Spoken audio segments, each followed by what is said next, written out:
মুহূৰ্তত আমাৰ হাতত আহি পৰিছে এটা ব্ৰেকিং নিউজ। নগাঁও জিলাৰ বিদ্যালয় পৰিদৰ্শক মৃদুল কুমাৰ নাথৰ এজাহাৰ দাখিল। উচ্চতৰ মাধ্যমিক গণিত বিষয়ৰ প্ৰশ্ন কাকত ফাদিল হোৱা প্ৰসংগত 3খন জুনিয়ৰ কলেজৰ ওপৰত নগাঁও সদৰ থানাত এজাহাৰ দাখিল কৰে। আলফা বিটা কনিষ্ঠ মহাবিদ্যালয়, SAS ইণ্টাৰনেশ্যনেল মডেল স্কুল আৰু বগৰীগুৰি এডভান্স একাডেমী জুৰিয়া এইকেইখনৰ ওপৰত এজাহাৰ দাখিল।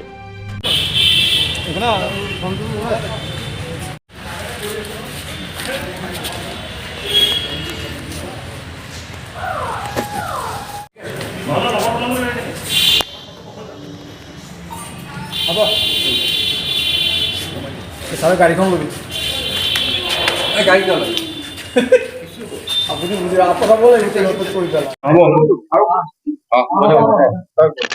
কি কইলা লোক তাহলে হল কিবা এলাহার বিক্রি করছেন কি হল হয় আজি আমাৰ এজাহাৰ এখন মই দাখিল কৰিছো।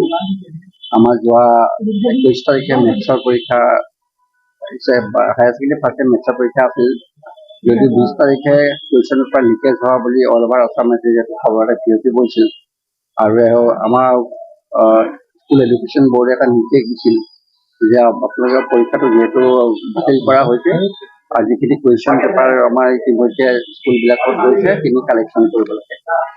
আৰু ঠিক তেনেদৰে আমাৰ নগাঁও ডিষ্ট্ৰিক্টত 55টা চেণ্টাৰ আছিল। 55টা চেণ্টাৰৰ ভিতৰত আমি যেতিয়া ৰাতিলৈকে কালেকশ্যন কৰিলোঁ, কালেকশ্যন কৰোঁতে আমি 3টা পেকেট অলপ খোলা অৱস্থাত পালোঁ আৰু সেইখিনি ইতিমধ্যে আমি ভিডিঅ' ৰেকৰ্ডিং কৰিলোঁ আৰু তেওঁলোকক সোধ কৰিলোঁ। তেওঁলোকে হয়তো আণ্ডাৰটেকিং দিছে খোলা বুলি বেলেগ কাৰণত। আৰু আমি এই কথাখিনি আমি স্কুল এডুকেশ্যন বৰ্ডক জনোৱাৰ লগে লগে তেওঁলোকে আমাক যোৱাকালি নিৰ্দেশনা দিলে যে তেওঁলোকৰ এগেইনষ্টে এফআইআৰ লজ কৰিব লাগে।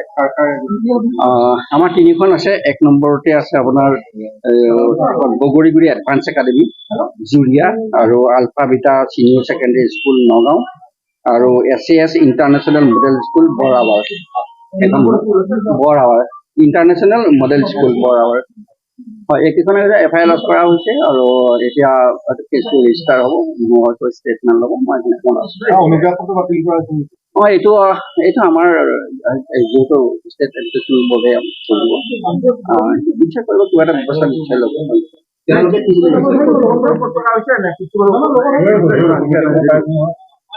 এফআইআৰটো স্কুলৰ এগেইনষ্টে কৰা হৈছে, প্ৰিন্সিপালৰ এগেইনষ্টে কৰা হৈছে। হয়, তেওঁলোকে আণ্ডাৰটেকিং দিছে।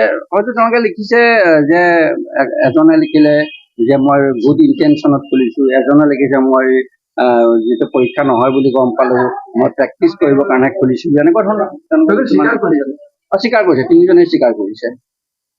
Thank U.